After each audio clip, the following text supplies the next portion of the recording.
Next topic है हमारा protoplast fusion.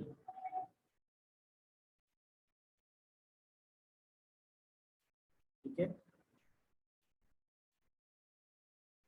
और इसमें हम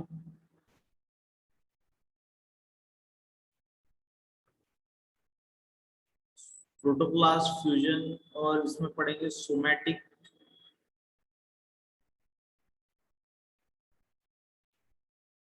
हाइब्रिडाइजेशन।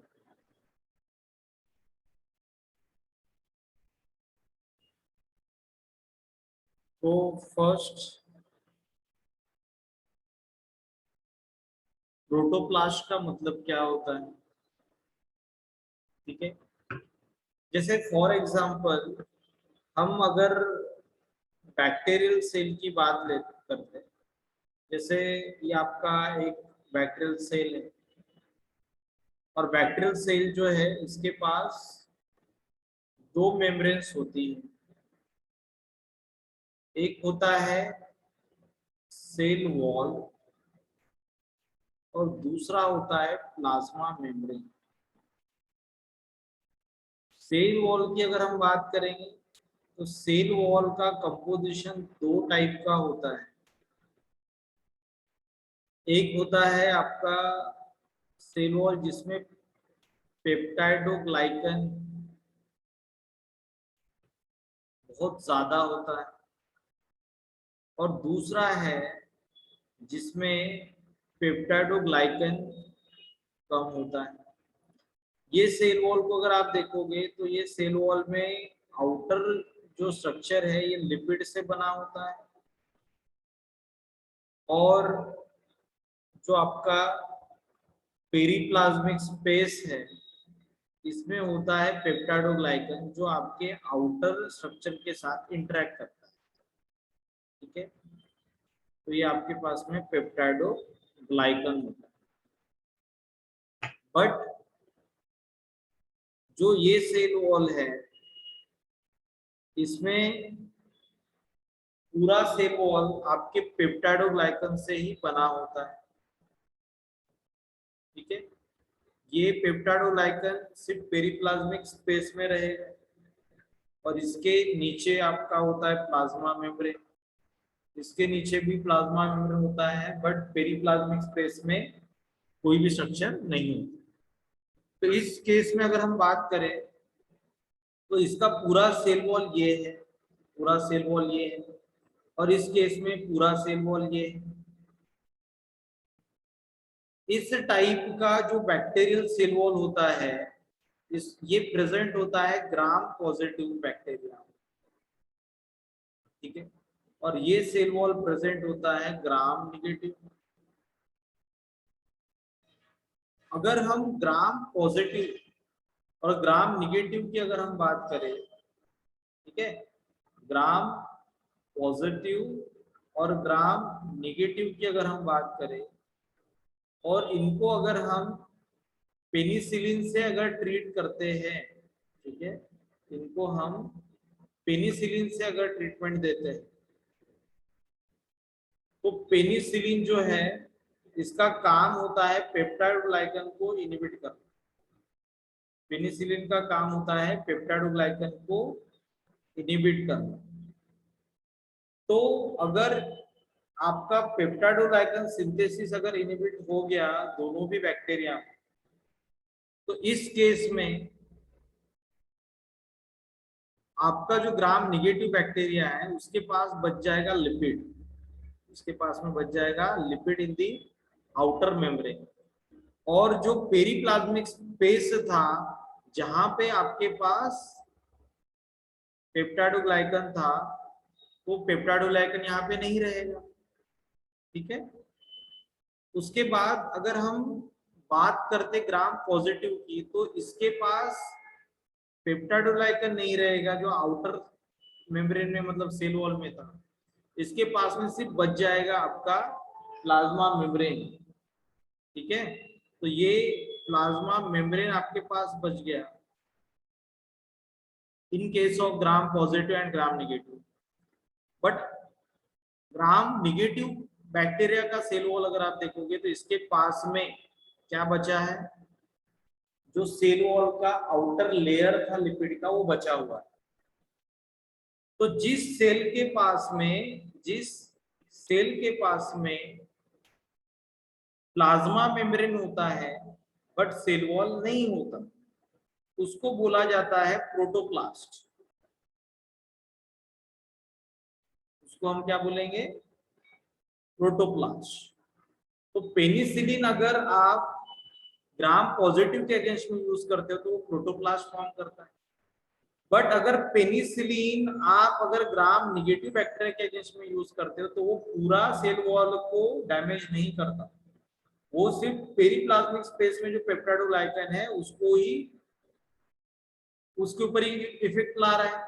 तो आउटर जो आपका लेयर है सेल वॉल का वो अभी भी वहां पे प्रेजेंट है। इस केस में इसको प्रोटोप्लास्ट नहीं बोला जाता, इसको बोला जाता है स्पेरोप्लास्ट। तो spheroplast in case of gram negative and protoplast in case of gram positive. तो अगर हम प्लांट के केस में, एनिमल के केस में अगर बात करें, एनिमल के केस में तो आपको सेल वॉल मिलता नहीं, और प्लांट जो है इस केस में अगर हम बात करें तो प्लांट सेल जो है इसके पास में भी क्या होता है रे, plasma membrane as well as cell wall होता है।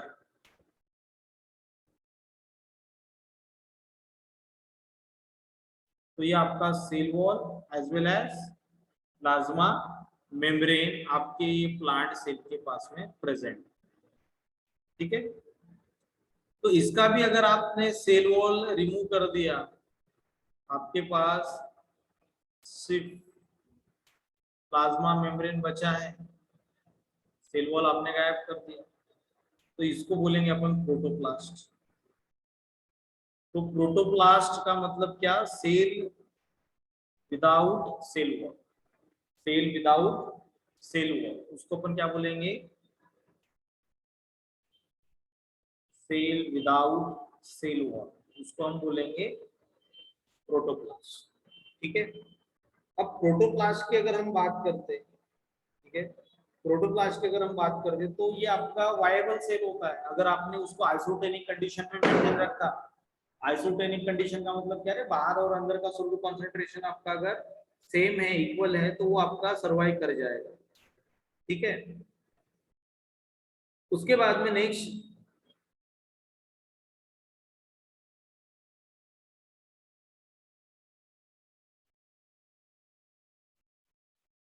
प्रोटोप्लास्ट जो है इसको आप अलग अलग कल्चर से आइसोलेट कर सकते हो। जैसे आप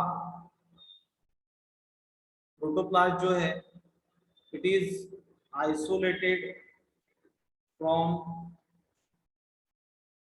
प्लांट, एक्सप्लांट जो होता है इससे आप डायरेक्ट आइसोलेट कर सकते हो। आप इसको कैलस से भी आइसोलेट कर सकते हो, ठीक है। तो आपके पास में पहले से ही कैलस है तो कैलस कल्चर से भी आप इसको आइसोलेट कर सकते हो, ठीक है।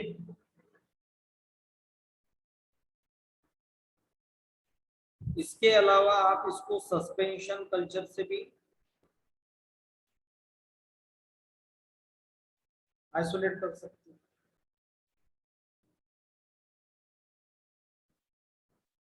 प्रोटोप्लास्ट जो है इसको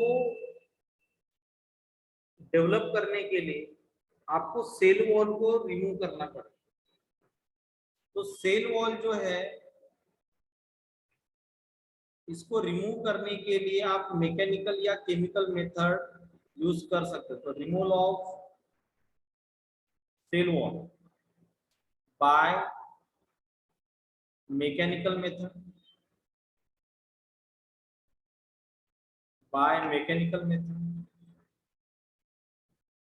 और बाय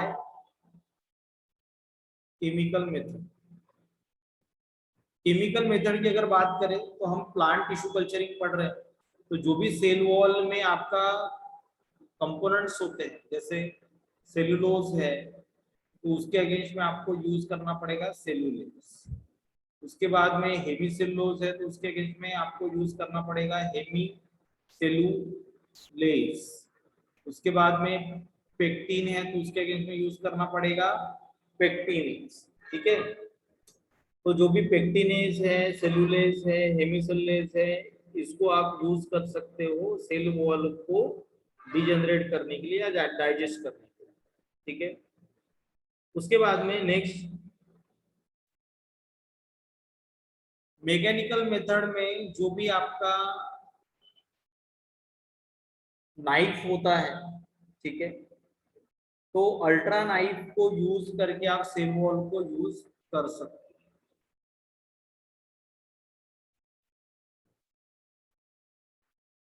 तो सेल वॉल जो है उसको आप क्या कर सकते हो, ब्रेक कर सकते हो। तो अल्ट्रा नाइफ जो है इसको यूज करके आप सेल वॉल को ब्रेक कर सकते हो। बट कैसे करोगे, तो जैसे फॉर एग्जांपल आपके पास एक सेल है, ठीक है, और ये सेल जो है इसके पास प्लाज्मा मेम्ब्रेन और सेल वॉल ये दोनों, इसको हम अगर हाइपरटोनिक सॉल्यूशन में ऐड करते, हाइपरटोनिक सॉल्यूशन में अगर आप इसको ऐड करोगे तो क्या होगा, आपका सेल जो है इसमें से वाटर बाहर निकल जाएगा और प्लाज्मा मेम्ब्रेन जो है ये श्रिंक हो जाएगा, क्योंकि सेल का पूरा वाटर कहाँ पे चला गया, बाहर की तरफ चला, है ना, जहां पे सॉल्ट कॉन्सेंट्रेशन क्या था, सोल्यूट कॉन्सेंट्रेशन क्या था, ज्यादा था। तो सोल्यूट कॉन्सेंट्रेशन ज्यादा था तो वाटर मॉलिक्यूल जो है ये हाई सोल्यूट कॉन्सेंट्रेशन की डायरेक्शन में डिफ्यूज होता है और प्रोसेस को अपन बोलते हैं ऑस्मोसिस। तो वाटर आपका डिफ्यूज हुआ toward the high solute concentration. ठीक, उसके बाद में ये जो आपका सेल है, ये सेल को आप माइक्रोस्कोप के अंडर में नाइफ का यूज करके सेल वॉल को कट कर सकते हो। ठीक है, या फिर आप दूसरा मेथड यूज कर सकते हो, जो भी ग्लास बीड्स होते हैं, ठीक है, ग्लास बीड्स आप एक फ्लास्क में ऐड करोगे, उसमें आपका ये सेल ऐड किया जाएगा और उसको शेक किया जाएगा। ठीक है, तो ग्लास बीड को ऐड करके हम उसको शेक करेंगे तो जो आपका आउटर मेम्ब्रेन है वो डैमेज हो जाएगा। तो पहला वाला मेथड तो आपको बताया गया है कि जो नाइफ है उसको आपको यूज करना है माइक्रोस्कोप के अंडर में आपके सेल वॉल को कट करने के लिए। तो ये आपका मैकेनिकल मेथड है। ठीक है, और केमिकल मेथड में हम सेल को लेंगे और डायरेक्ट उसमें आप ये तीन एंजाइम्स को ऐड करें। तो सेल वॉल को रिमूव करने के लिए या प्रोटोप्लास्ट बनाने के लिए आप केमिकल या फिर मैकेनिकल मेथड को यूज कर सकते हो। Chemical method also called as enzymatic method. ठीक है, तो आप एंजाइमेटिक मेथड को भी यूज कर सकते हो। ठीक है, यहाँ तक। उसके बाद में नेक्स्ट आपके पास जो भी प्रोटोप्लास्ट है, ठीक है, जो भी आपके पास में प्रोटोप्लास्ट है, अब इसका हमें इसको हमें फ्यूज करना है। ठीक है, बट फ्यूज करने के पहले जो सेल होते हैं ये वायबल होने चाहिए। जो हमने सेल मैकेनिकल मेथड या जो प्रोटोप्लास्ट हमने मैकेनिकल मेथड या फिर एंजाइमेटिक मेथड से आइसोलेट किए, ठीक है, तो वो आपके वायबल होने चाहिए। मैकेनिकल मेथड में क्या होता है कि because of shaking plasma membrane बहुत ज्यादा डैमेज हो जाता है और आपका जो वायबल सेल है इसका नंबर बहुत आपको कम मिलता है। तो जैसे अगर हम इसका मैकेनिकल मेथड का अगर डिसएडवांटेज अगर देखें तो इसमें डिसएडवांटेज क्या है इसका, कि वायबल सेल बहुत कम होते हैं। मतलब आपका टोटल यील्ड जो है ये यील्ड आपको कम मिलता है, जो भी वायबल सेल है ये कम मिलता है। But in case of chemical method viable cell जो है इसका नंबर आपको ज्यादा मिलता है, सेल बहुत कम डैमेज होते हैं, ठीक है, और इसलिए यील्ड भी केमिकल मेथड का क्या होता है, ज्यादा होता है। अगर फॉर एग्जांपल आपको वायबल सेल जो है उसको चेक करना है, सिलेक्ट करना है, तो सिलेक्शन ऑफ वायबल सेल, जो भी लाइव सेल है या डेड सेल है उनको आपको सिलेक्ट करना है। तो इसके लिए हम क्या करते हैं, इवन्स डाई में आपके प्रोटोप्लास्ट को ऐड कर देते हैं। प्रोटोप्लास्ट को इवन्स डाई में ऐड करने के बाद वायबल सेल क्या करता है, जो भी आपका इवन्स डाई है ये होता है ब्लू कलर का। इवन्स डाई कौन से कलर का होता है, ब्लू कलर। प्रोटोप्लास्ट जो है ये अगर लाइव है तो इस केस में ये इवन्स डाई को कलरलेस कंपाउंड में कन्वर्ट करेगा। तो इवन्स डाई जो है ये कलरलेस कंपाउंड में कन्वर्ट हो जाएगा। बट अगर ये आपका ब्लू कलर का ही है, इसका मतलब क्या, आपका सेल डेड है। तो डेड सेल्स या डेड प्रोटोप्लाज्म जो होते हैं, डेड प्रोटोप्लास्ट जो होते हैं, ये डेड प्रोटोप्लास्ट के केस में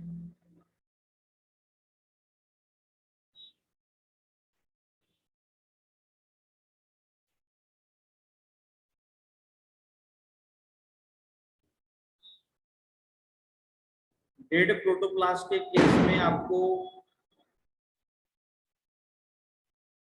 इवन्स डाई ब्लू मिलेगा, और लाइव प्रोटोप्लास्ट अगर है तो इस केस में ये कलरलेस कंपाउंड में कन्वर्ट हो जाएगा। तो जो भी एंजाइमेटिक एक्टिविटी रहेगी प्रोटोप्लास्ट के अंदर वो इवन्स डाई को कलरलेस फॉर्म में कन्वर्ट करेगा, ठीक है। इन दिस वे आप जो भी आपके वायबल जो प्रोटोप्लास्ट होते हैं उसको आप क्या कर सकते हो, सिलेक्ट कर सकते हो। उसके बाद में नेक्स्ट नेक्स्ट है प्रोटोप्लास्ट फ्यूजन।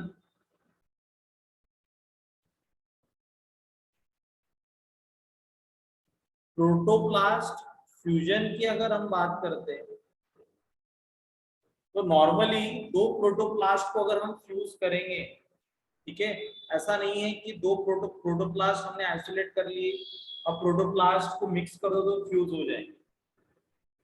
प्रोटोप्लास्ट या जो भी आपका प्लाज्मा मेम्ब्रेन होता है इसके ऊपर होता है चार्ज, ठीक है। तो जो भी आपके प्रोटोप्लास्ट होते हैं इसके ऊपर स्पेसिफिक चार्ज होते हैं,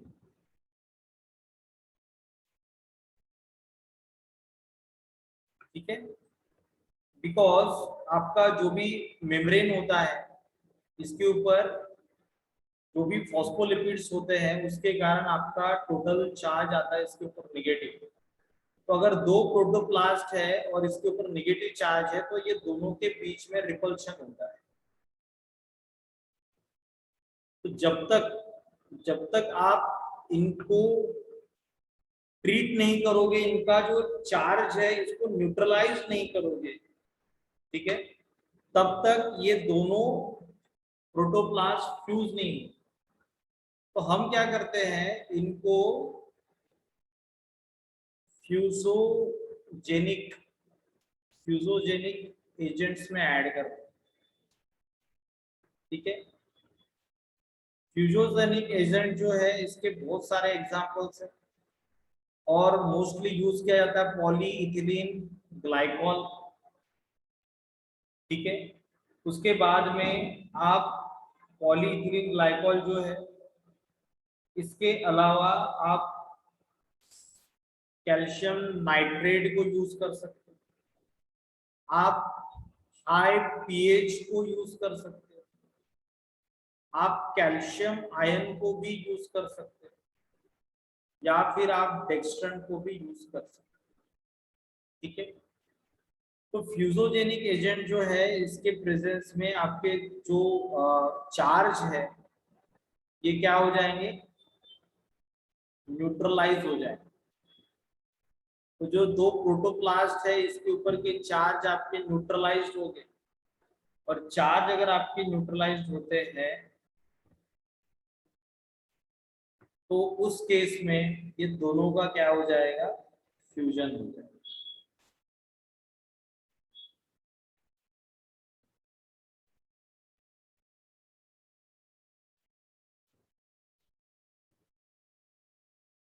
तो ये आपके पास में दो सेल के जो मेम्ब्रेन है ये फ्यूज होंगे किस केस में, जब आप फ्यूजोजेनिक एजेंट ऐड करते हैं।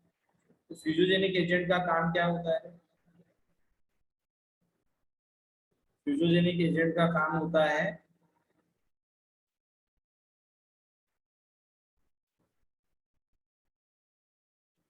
उनका काम होता है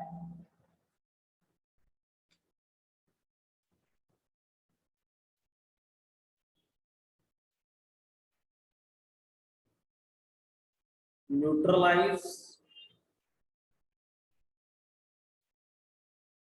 चार्ज ऑन मेम्ब्रेन और shield the effect of charge. ठीक है, तो जिसमें आपका जो फ्यूजनिक एजेंट है ये आप प्रोटोप्लास्ट को फ्यूज करने के लिए यूज कर सकते हो। ये आपका केमिकल मेथड है, ये आपका केमिकल मेथड है। आप फिजिकल मेथड भी यूज कर सकते हो, और फिजिकल मेथड जो है इसमें एग्जांपल है आपके पास में इलेक्ट्रोफ्यूजन का। ठीक है, फिजिकल मेथड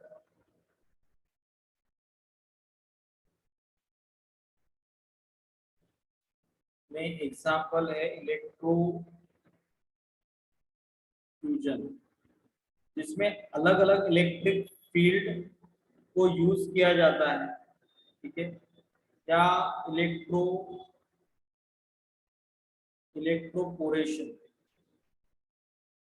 ठीक है, तो अलग अलग इलेक्ट्रिक फील्ड को यूज किया जाता है। पहले स्टेज में जो भी आपका चार्ज है उसको न्यूट्रलाइज किया जाता है, और उसके बाद में सेकेंड स्टेज में हाई वोल्टेज के ऊपर दोनों मेम्ब्रेन को फ्यूज किया जाता है।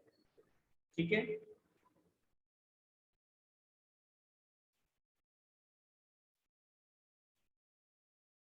उसके बाद नेक्स्ट फिजिकल मेथड में हाई टेम्परेचर को भी यूज किया जाता है, और हाई टेम्परेचर के ऊपर भी दो प्रोटोप्लास्ट आपके फ्यूज हो सकते हैं।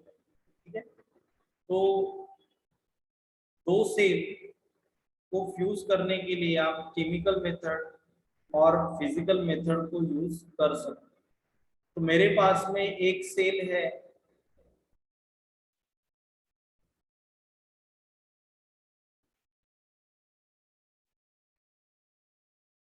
और ये आपका दूसरा सेल है। दोनों का जेनेटिक कंपोजिशन अलग है। दोनों का जेनेटिक कंपोजिशन अगर अलग होगा तो दोनों के साइटोप्लाज्मिक फैक्टर्स भी अलग रहेंगे। मतलब जो भी ये प्रोटीन प्रोड्यूस कर रहे हैं ये प्रोटीन भी दोनों के क्या रहेंगे, अलग रहेंगे। तो उसको इंडिकेट करने के लिए अपन ने रेड और ये ब्लैक कलर यूज किया है कि ये दो अलग अलग टाइप के सेल हैं। ठीक है, जैसे अपन ये बोल रहे हैं कि ये स्पीशीज बी का प्लांट है, और ये आपका स्पीशीज ए प्लांट है। दोनों के प्रोटोप्लास्ट आइसोलेट करने के बाद हम क्या करेंगे, दोनों को फ्यूज करेंगे। दोनों को फ्यूज करेंगे with the help of polyethylene glycol या फिर कैल्शियम आयन, है ना। जो भी केमिकल्स हमने लिखे हैं उसमें से कोई भी एक मेथड से आप यूज कर सकते हैं। दोनों को फ्यूज करने के बाद यहाँ पे अलग अलग कंडीशंस आ सकती है। जैसे पहला कंडीशन क्या आ सकता है, कि ये दोनों सेल जो है ये आपके फ्यूज हो रहे हैं। तो दोनों सेल जब फ्यूज होंगे तो दोनों का मेम्ब्रेन उसमें फ्यूज हो रहा है, ठीक है, दोनों का मेम्ब्रेन उसमें फ्यूज हो रहा है। दूसरी बात, हो सकता है कि एक ऐसा सेल बने जिसके पास में because of genetic incompatibility of chromosome सिर्फ स्पीशीज बी का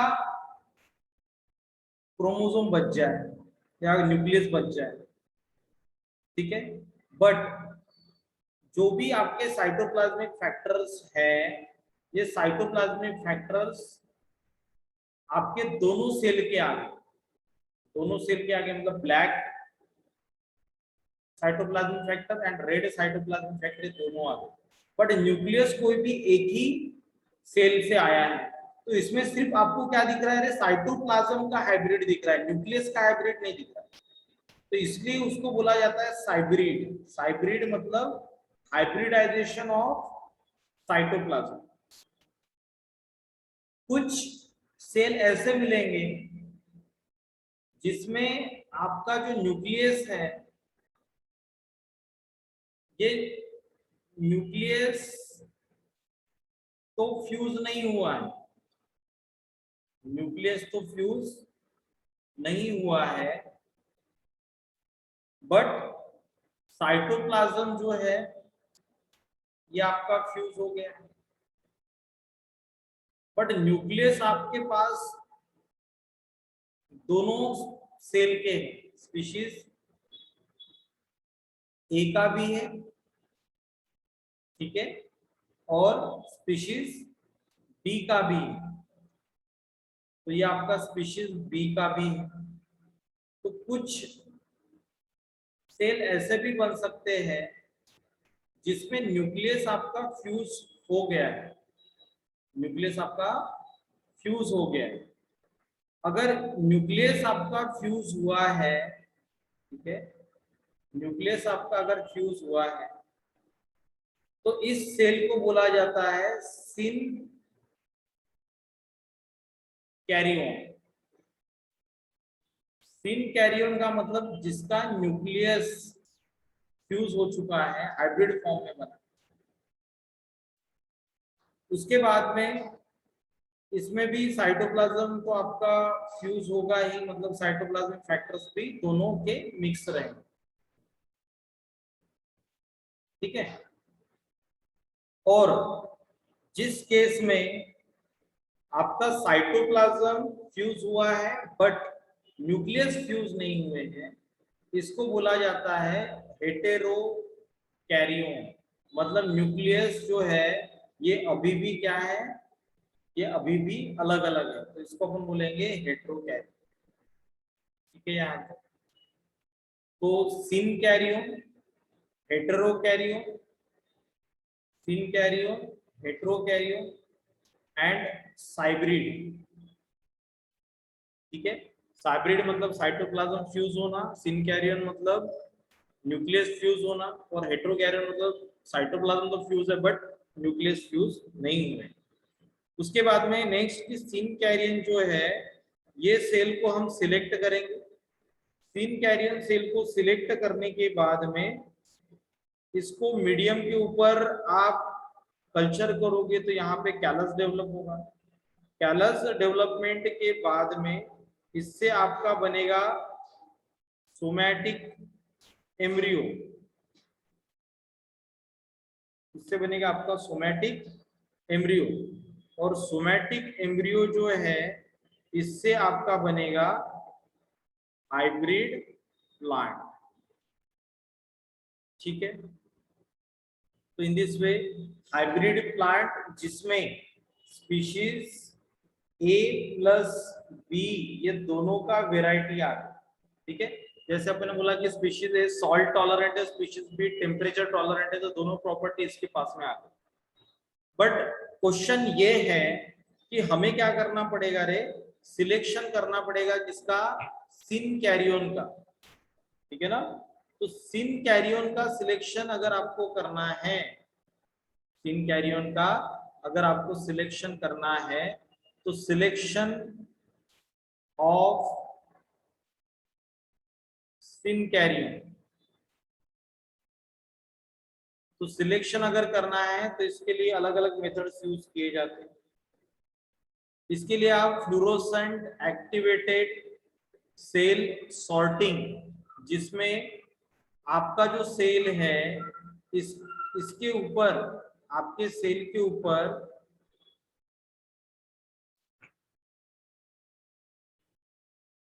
दोनों एंटीजन एक्सप्रेस होंगे। रेड न्यूक्लियस का मतलब species B as well as species A. तो हम जब एंटीबॉडी यूज करेंगे against species A antigen and species B antigen, तो ये दोनों एंटीबॉडी जो है ये आपको फ्लोरोसेंस देगी। जैसे अपन बोलते हैं कि अपन ने रोडामिन से अगर इसको लेबल्ड किया है तो ये रेड फ्लोरोसेंस देगा, फ्लोरोसिन से अगर इसको लेबल्ड किया है तो ये ग्रीन कलर का फ्लोरोसेंस शो करेगा। तो जो सेल दोनों भी फ्लोरोसेंस शो करेंगे उसको अपन सॉर्ट कर देंगे, है ना, उसको सिलेक्ट करेंगे। उसके बाद में on the basis of surface marker, ठीक है, तो ये फ्लोरोसेंट एक्टिवेटेड सेल सॉर्टिंग में सरफेस मार्कर के बेसिस पे ही अपन क्या कर रहे हैं, उसका सॉर्टिंग कर रहे हैं।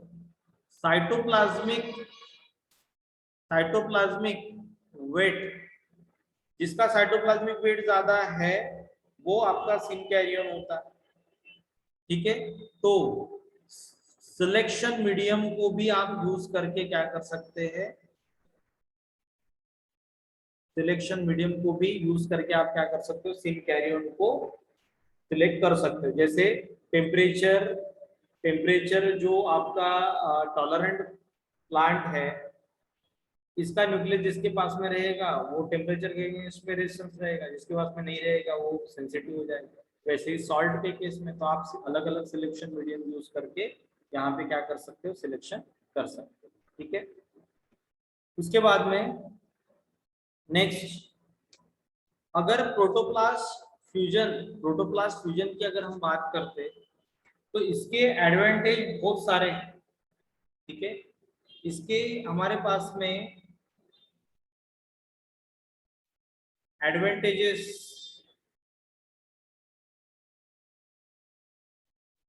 एडवांटेजेस क्या है,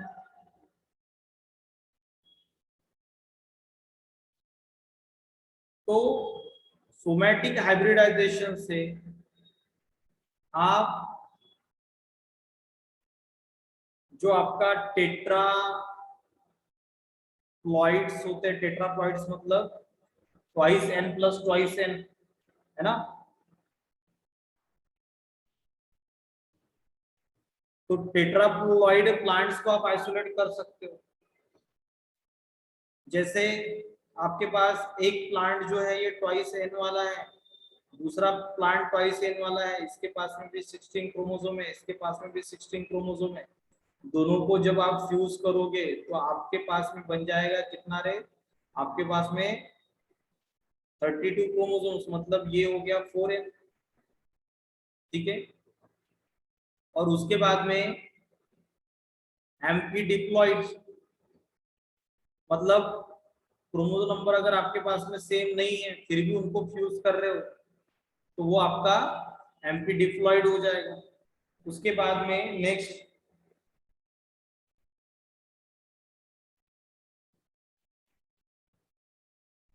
इट अलाउस जेनेटिक रिकॉम्बिनेशन। जैसे अपन ने बोला न्यूक्लियस फ्यूज हो रहा है तो इसमें क्या होता है, जेनेटिक रिकॉम्बिनेशन जो है इसको अलाउ किया जाता है उस प्लांट का जो सेक्सुअली सेक्सुअली इनकॉम्पिटेबल होते हैं,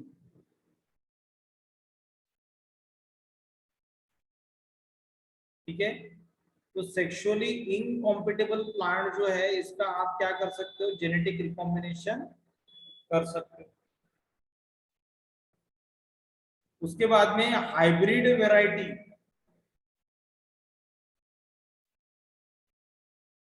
हाइब्रिड वेराइटी डेवलप करने के लिए भी आप क्या कर सकते हो, सोमैटिक हाइब्रिडाइजेशन वाला टेक्निक यूज कर सकते हो।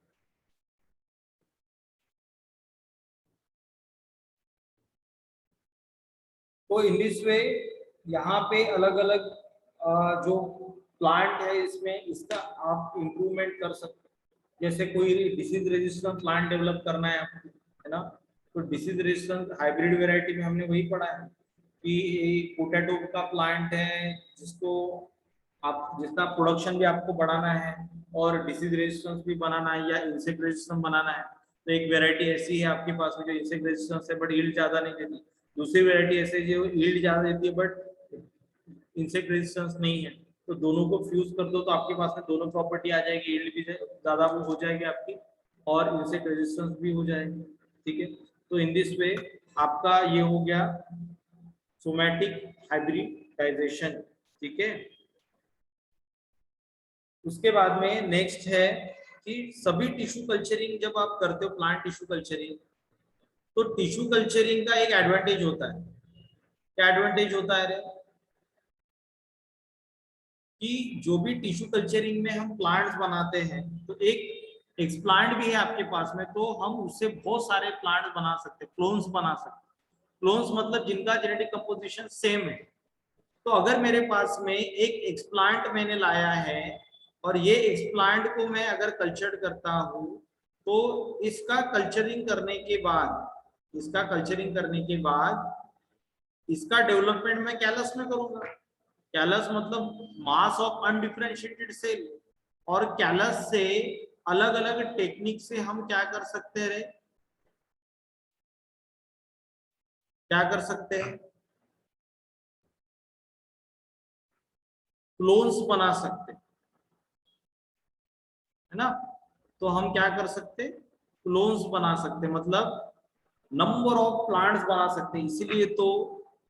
इसीलिए तो हम उसको क्या बोलते हैं, माइक्रो प्रोपेगेशन। मतलब एक एक्सप्लांट से बहुत सारे प्लांट आपको बनाने हैं। ठीक है, एक एक्सप्लांट से अगर बहुत सारे प्लांट बनाने हैं तो आप टिश्यू कल्चरिंग के लिए यूज करते हैं। बट कभी कभी क्या होता है कि ये जो क्लोन्स है, क्लोन्स मतलब जिनका जेनेटिक कंपोजिशन सेम है, अगर जेनेटिक कंपोजिशन अगर आपका सेम होता है, ठीक है, सेम जेनेटिक कंपोजिशन है तो सभी प्लांट एक जैसे होने चाहिए। बट कभी कभी क्या होता है कि इसमें इसमें आपका एक आधा अलग वेराइटी डेवलप हो जाएगी।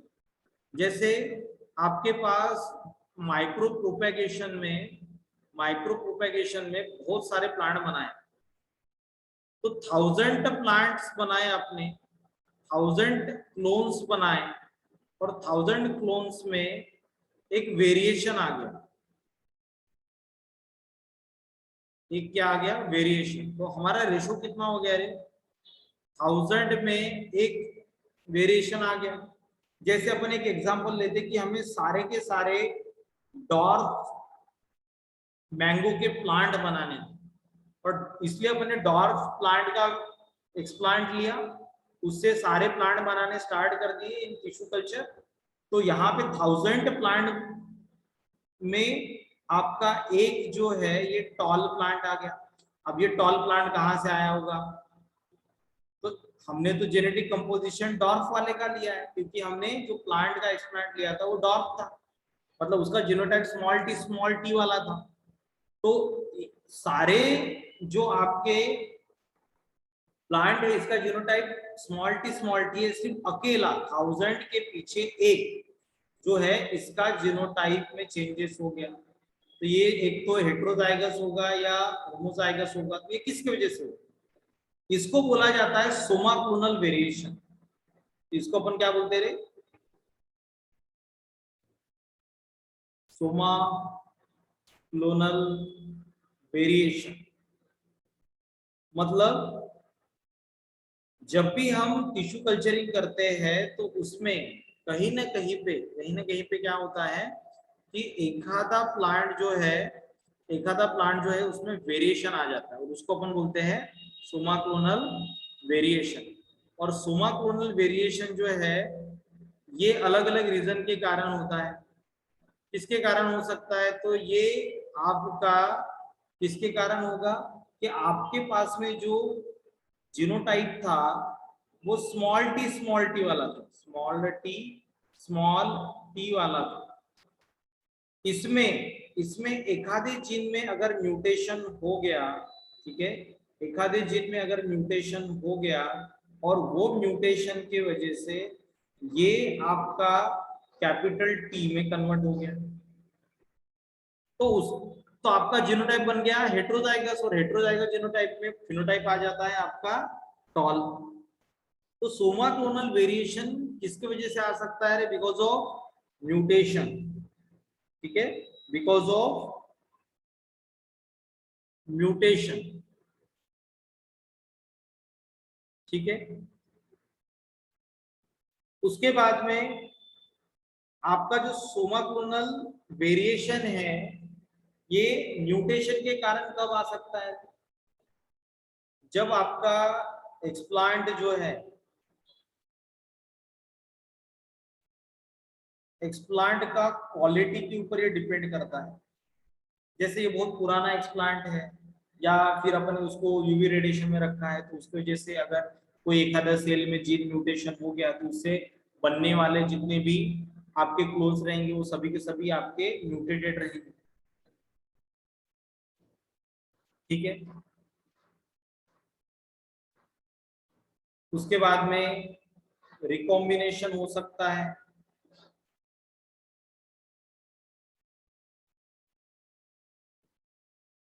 उसके बाद में जो भी ट्रांसपोसोम्स होते हैं